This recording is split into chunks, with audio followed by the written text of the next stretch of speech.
What's your favorite psychological horror game? Please not Layers of Fear, because you just walk around in that game, get trapped in a room, get yelled at how you're the bad father, you killed your children, blah blah blah blah. Basically what I'm trying to say is there are a lot of horror games that are inspired from PT, and I mean inspired is in quote unquote. The playable teaser game was released back in August 12, 2014, where the game made a huge boom on the internet.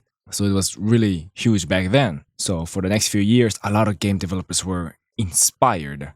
You walk around, you get a hint of there's some bad father in that game, whether you are playing as one or not. Get trapped in a room, door knocking, some echoes of some woman's voice saying like, "You're a bad you're a bad father." Needed a jar. You know what I mean by that. And these people who loves horror games says, "Wow, Layers of Fear was great, 10 out of 10." Whenever you meet people who enjoyed Layers of Fear, block them. For me, one of my favorite psychological horror game was called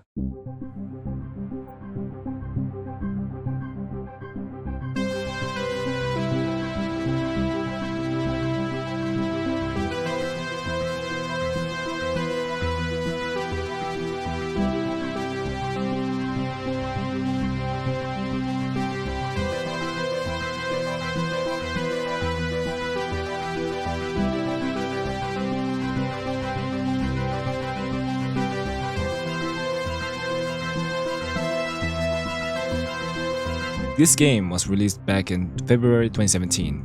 It's horror games, gameplay is typing, point clicking, and reading. Walking is also there, but that's like really later on. Sorry if you don't like the chat box, but I wanted to include it so that I can shamelessly say that I stream on YouTube almost every day.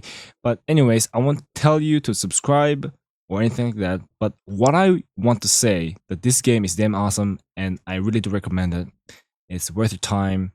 The game is pretty much like 3 hours. Something like that, but it's worth the time, it's worth it. Please play this game. This game has 4 chapters, and my favorite episode of this game is the first chapter, and you'll know why. You will know why. This video is both of me talking like this, with afterthoughts and analysis with a script, and the other one is from me from the live stream. So, here is episode 1, The House Abandoned. The game starts off with you sitting right in front of a computer machine. It starts to boot up the game.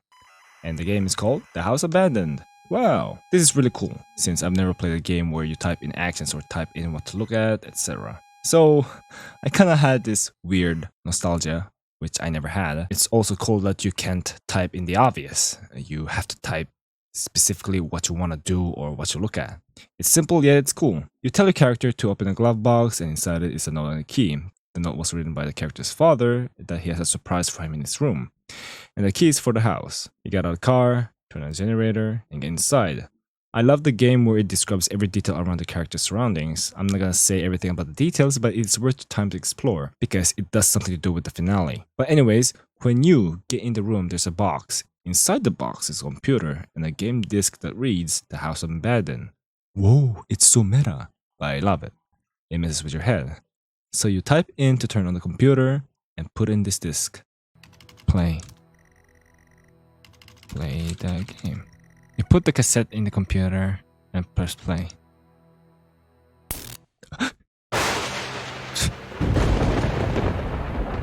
Lightning emerges from out of nowhere. This time, the loading screen of The House Abandoned is messed up. The dialogue in the game of that game is different this time. More negative and depressing, like your character, lives in Ohio, something like that. All of the dialogue is different from before. Now you slowly realize that the room you're in right now has also changed a lot. The wallpaper is dirty. The pictures are messed up.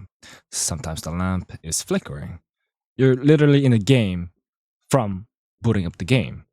Now somehow when you boot up this game, the room is also different. The room that you're in right now is also dirty right now. But before it's clean. What the hell is going on here? Before the dialogue changed, it was filled with warm comments, happy memories, great times, but now it's bitter. It seems like that the character going back to his house has some hatred towards it. It's like he doesn't want to come back. The note is different this time. The note is still written by your father, but the messages changes every time you enter different rooms.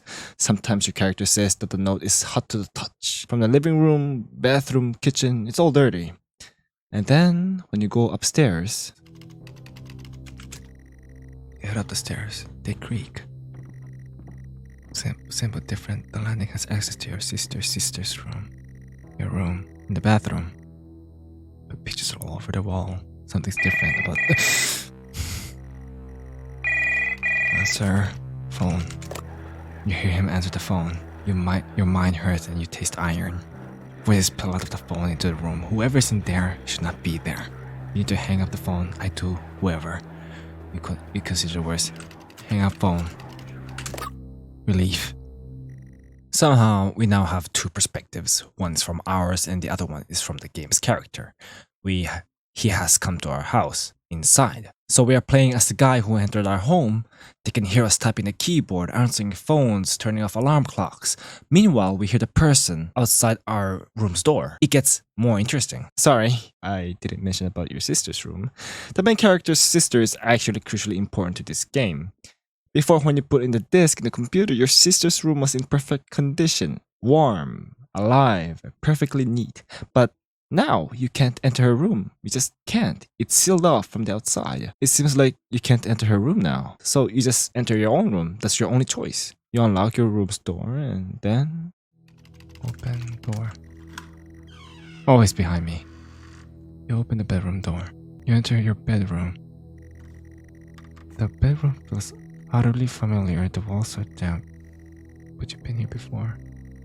In front of you, a lone person sits in the front of a computer screen. The lamp is on. The clock reads 99:99. You shouldn't be here. I shouldn't be in here. You grip the note tight. I'm sorry, Jennifer. I'm sorry, Mom. I'm sorry, Dad. You haunt every step I take, even this place. It was out of my hands, but still you punish me. I can't be with you now. There's nothing left to do. I'm confused. And I'm consumed. This has to end now. You're pathetic. It was all your fault. Say it. No. Oh, please, stop. Stop what? It was all my fault. Say it. No. It was all my fault.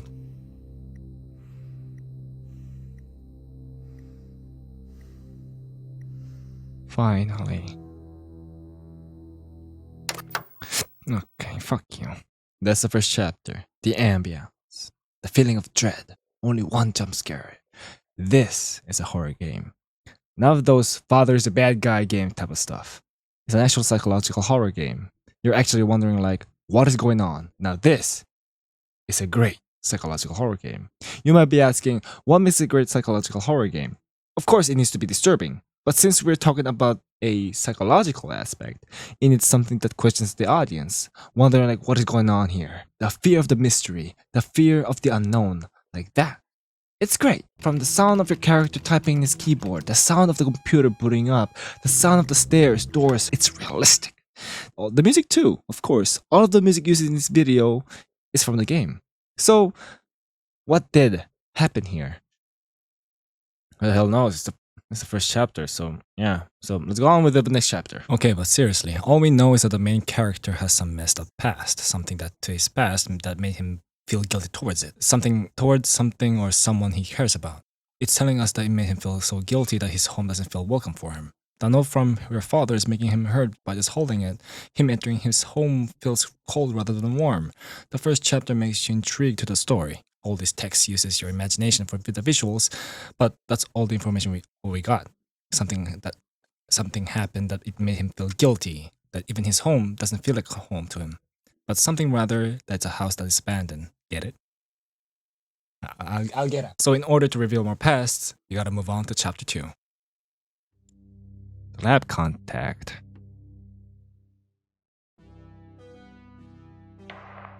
This is subject 12-19-86-23, new session entry. We have myself, Dr. Alexander leading, assisted by Dr. Williams, and in the lab itself, our volunteer, Mr. Asian. In the beginning of chapter 2, we are apparently doctors assisting our partner. At first, you might be overwhelmed by all this equipment, information, yada yada yada. But you'll get used to it. There are manuals like press tab to change your perspective, etc. I won't tell you everything around your room, you basically have to play it. and I really do recommend it. Again, sorry, but yeah. Basically, we're doctors experimenting this thing called Artifact 23, recovered at a crash site and now sitting in a chamber. Mr. Asian, you, conducts experiments at Dr. Daniel's request and using another computer to consult a manual to help.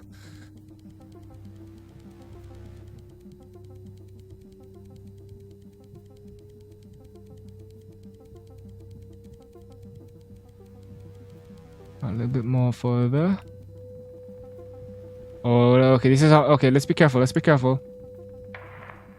Seeing some fluctuations in activity. Should we increase? Is there risk of damage? What about volunteer? Okay, we're going to push further. I'm running out of time. Let's switch around. That heart is about to pop. The artifact itself appears to be some sort of a living organism, which we expose to lasers to restart its beating. Oh god, I'm gonna die. I'm gonna die. Please don't jump scare. God, this makes my heart ache. Oh god, it feels watching it. It feels weird watching it. Oh god. Full activity registering. We did it. What? Can you hear us? You've made excellent progress. You're doing great. I need you to stay calm and try to relax. My heart feels weird. Fuck you. Next steps. What's that? Attempt to alleviate some of this discomfort. Alright, what's that? It started to cause an explosion through sound waves. Dr. Daniel told Asian to drill it, which blows everything around you. Oh, fuck off. How do you feel? Weird. Don't be scared. We have the situation under control. I don't know about that, Take a Chief. few moments, and when you're ready, we'll continue. We're gonna die. Make contact with the artifact. Open a test chamber. I don't wanna do that. It was a heart. That's not a heart. Stay calm. You're doing fine. Don't be afraid. Or I would be panicking if I see this shit. That's an eyeball covered in Sorry to blood. do this, but we have to know. Oh god, okay, the epilepsy warning was real. How difficult this must be, but you can do this. It's time to remember. I don't know what you mean about remember. Despite the things that happen, Dr. Daniel tells you to open the chamber and make contact with it. A ball made out of metal gently floats out, casting lights into your eyes. The ball seemingly connects with you, knocking you over, drawing blood, and something that we couldn't see happened to you. Dr. Daniel states that we, or Dr. Asian, is now a proxy, connection to this thing, the entities in your core. It's somehow talking to us telepathically. It's telling us what happened to it. And there's another text adventure game to help Dr. Daniel discover what happened to it. Okay. Epilepsy warning. I said this 5 minutes.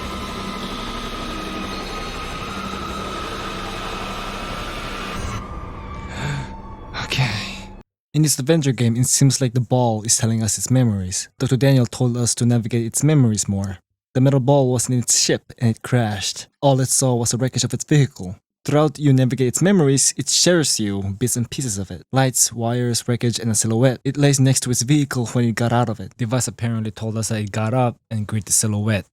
Did I spell it right? Hold on. Greet. Say. Silhouette. Oh. Your rate is elevated, but you're doing well.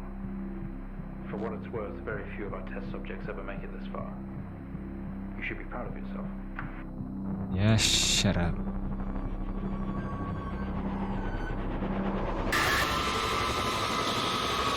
Wires.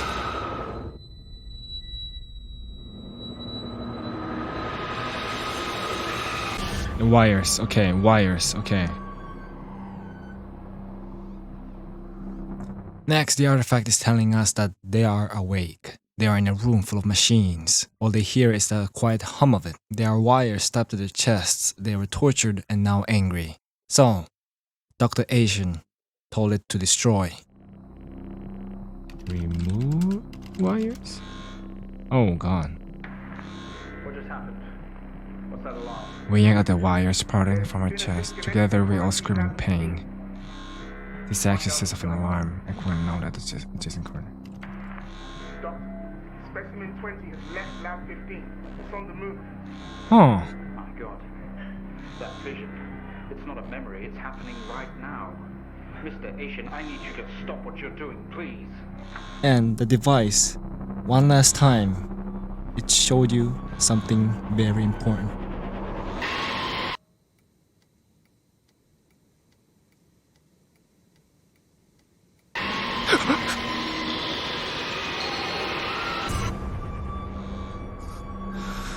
Okay.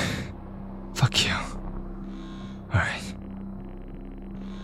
Through the door, we find ourselves in an empty room with the device on the table. It looks familiar. Didn't know how it works, but this host does. The door closes behind us and the lock comes shut. We're alone together. What is that? We haven't seen that before. What is it doing? In this minigame, just have to look at the device, and then it shows you symbols. And enter the following first 3 symbols, then just go to the last one and shuffle it until it triggers the cutscene. There you go. Gotcha. Whew. They're all free. They're converging. It's over.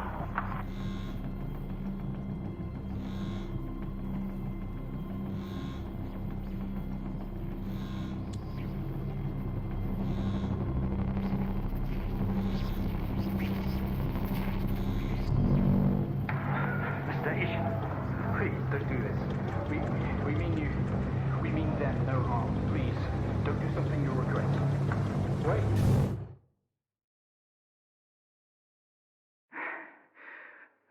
One day, Mr. Asian, this will haunt you.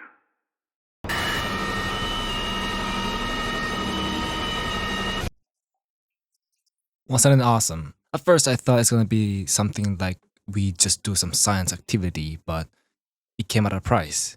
It was in fact a success, but it was more of a tragedy that they have discovered instead of knowledge. This chapter doesn't seem to be connected to the last chapter, and we still don't know what's going on. But all we know is that the perspective of the machine that it showed us was in some sort of an accident. So with this information, we now know that someone was in an accident. But we need to know more about this person, what happened to them. So, on the next chapter we go. The cessation process. Let's continue. At the start of this chapter, you are being called by your co-workers. You are working at a monitoring station in Greenland. Your character's name is James. That's all we know for now. There are several other nearby stations who communicate to James and to each other, but he can only complete his tasks as his microphone is broken. This chapter is a series of puzzles using the radio and microfilm reader to determine codes for various radio frequencies. Meanwhile, your co-workers warn James not to go outside for any reason. One of your co-workers sees it above their station, as well as James himself stating they're here. 3. James. The last signal hasn't sent. My terminal is going crazy demanding a response. I think the wind has misaligned the transmitter or something. We need to go out to it. Alright. Please, James. I'm sorry, but I can't get out. I'm trapped. You'll still be able to hear me, though. Go. Go. God. James is then ordered to realign the transmitter outside, then a strong wind knocks him out, and something dragged him outside.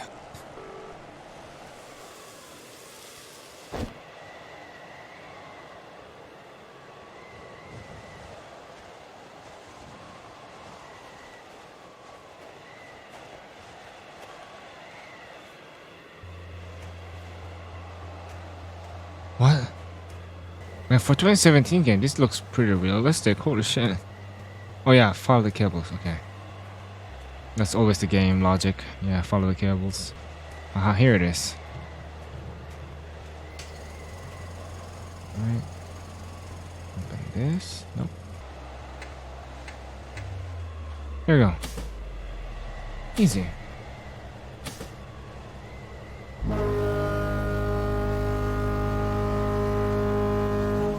That was what above us? Just birds? That's it? Are you serious? I thought we were gonna fight some ghosts or Cthulhu. Since it's fixed now, all you need to do is get back to your station. While you're going back though, a lot of stuff and objects appear around you. Why all of a sudden you're tired? Why is there a car crash here? What are you doing? James, please. I am going back to my cabinet.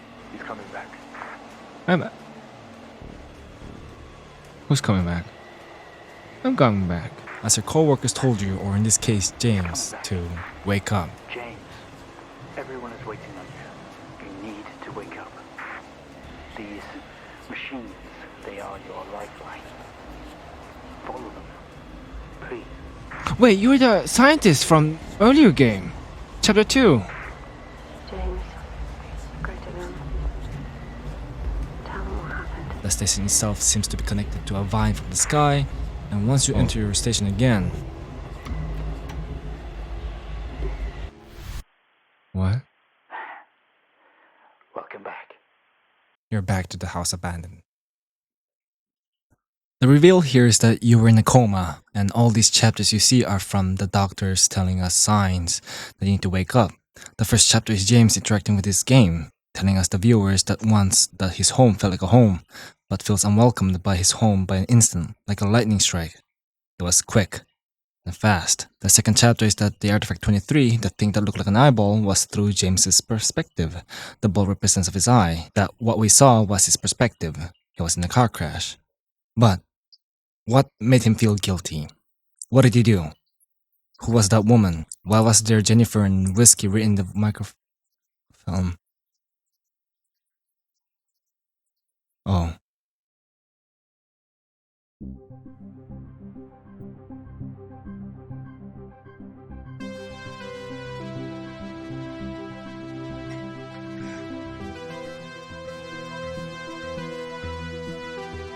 I think that's enough of that for now.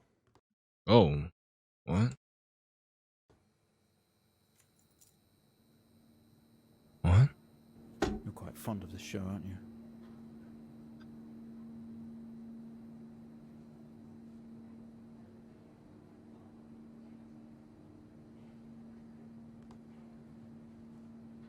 You're in a wheelchair, Come a on. nurse helping you Let's to get get down to the you in a observation room. You want to get out of here. Must be starting to feel It doesn't like feel home like to you. home. Okay, are we through in the next room? Just relax and we'll get started in a moment. You can't relax. You're like in a chamber. They treat you like an object. A science experiment. Right, Mr. Asian, now are you ready? Just hit record on the tape deck in front of you when you're ready. You remember? Your name is James Asian. As we know, James has recently recovered from a 2-week coma following his accident. In our last 3 sessions, James's attempts to recollect events of the accident seen him merging his memory with his imagination. These episodes have always ended in panic, and we've had to terminate the session abruptly. Let's try and do this one better, James. So when you're ready, let's bring this back. Alright, I know how difficult this must be, but you can do this. alright. James, it's time to remember. It's like a conscious black box. Well, you're back. It can show you your memories. Look into it. So it's like chapter 2. Hold it down. And see what's inside. The sphere from the lab coat appears and transports James to the Arctic station. Like chapter 3, adjust the frequencies. But the microfilm now displays a police report. James was in a car crash with his sister Jennifer and critically injured. The other driver, Charles Hennings, a retired police officer, was killed, smelling of alcohol with an empty bottle in the passenger seat. Completing the puzzle, a friend of Hennings says, It's not likely. At all. I've worked with Officer Hennings for 6 years and not once have we even talked about alcohol. Drunk driving. He was a father, a husband. He was fine. No way he caused this. It's him. This Haitian guy. He's got something to hide. You walk around the hospital collecting a key and tapes. The first tape, a man describing James was crying next to his sister while Hennings died next to James. The second tape is from the doctor, saying that James's imagination is interesting, detailing that he describes some sort of lab experimenting some things. Doctor is saying that this is some way of James coping. There's a room with a computer, next to it a key, and right above this drawer a tape. This time the doctor is saying that James was confused fact and fiction. Then James told the doctor a story about a computer game was talking to him.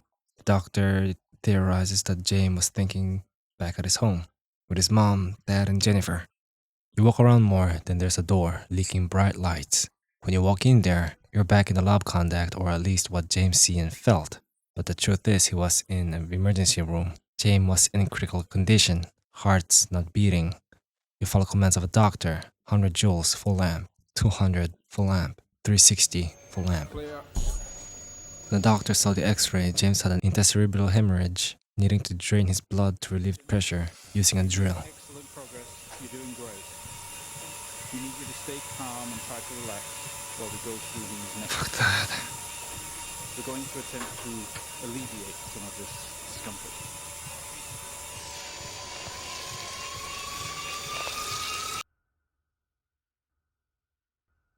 We're not done yet. James wakes up at the computer desk and has to play The House Abandoned. This time the dialogue details the events. At the house full of people due to a New Year's party. James, who is set to live on a long trip, finds a gift bottle of whiskey from his dad and gets drunk on it. He is then asked by an unsuspecting Jennifer to drive her home. James has a premonition of her covered in blood, with the future projecting her bloodied face in a body bag. The future repeats the sentence, "I'm sorry, I don't understand." You type in actions of what to do multiple times until...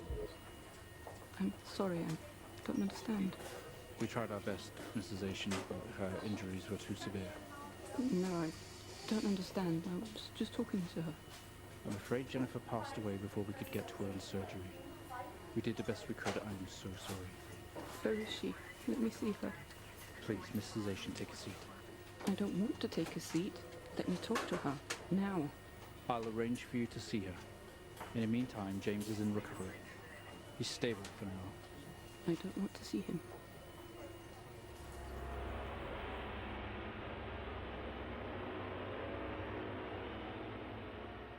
On the way to James's car, he was having trouble with walking, inserting his car keys, and feels funny. But James was confident, stating that he felt powerful as the engine roars to his command.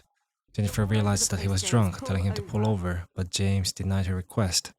Did they crash into oncoming traffic?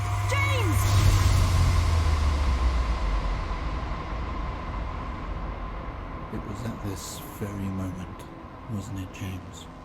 The moment you lost it all. Your sister, your parents, yourself. And then you made it worse. Go on. Show us what you did.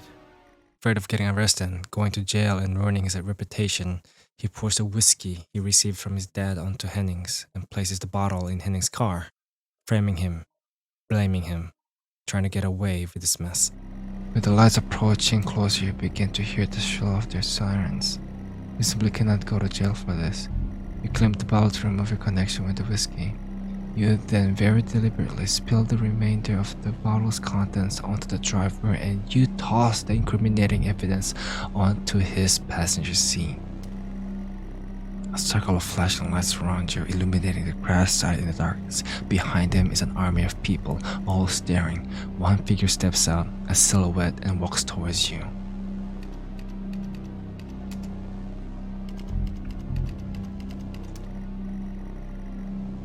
Sorry, you are not making any sense. Trying to type in different actions will make the game laugh at you. Knowing what James did, you can't change the past. What did James do? Silhouette. As you approach the man, the pulsating rise around you get dimmer and dimmer while the pain in your head increases. You fall to the ground. I know you're tearing yourself apart over it, but no matter what you keep telling yourself, you have to listen to me.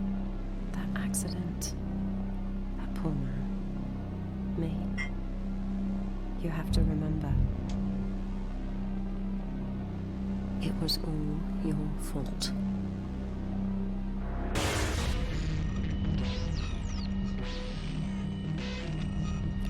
what you did.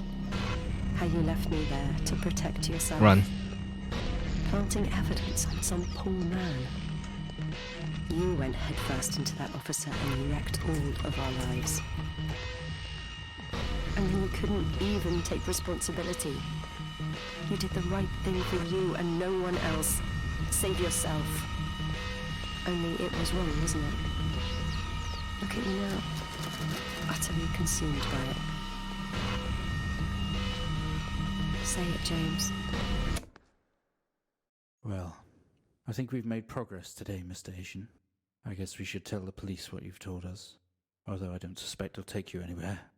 I think you'll be with us for quite some time. Come on, let's get you back to your shows. I'll see you tomorrow.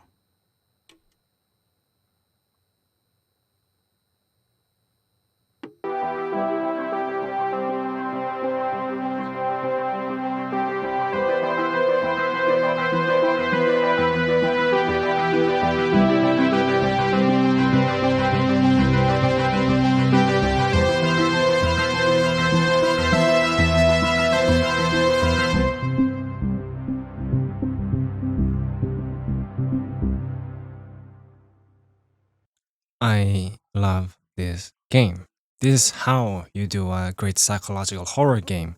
The clues were under our nose the entire time. Instead of echoes of some character repeating the same line like you're the bad guy, you're the bad father, why did you do this, why would you do that, or some random jump scare coming out of nowhere, your character falling down the floor, or any one of those moments when you get stuck in a room and hear the door knocking, women screaming, babies crying. None of those were there in this game. None of those bullshit from the PT copy pasta games were in this game, and this game is called Stories Untold. We, in this case, our main character, the antagonist, James, was guilty, and it was right from the first chapter. It was shown, and the clue was really subtle, but the clue was there. It was really subtle, and yet we didn't notice it right away. Then the climax, in the end, made the game even better. The Devs of Stories Untold No Code also made a different game called Observation, and I am gonna play it.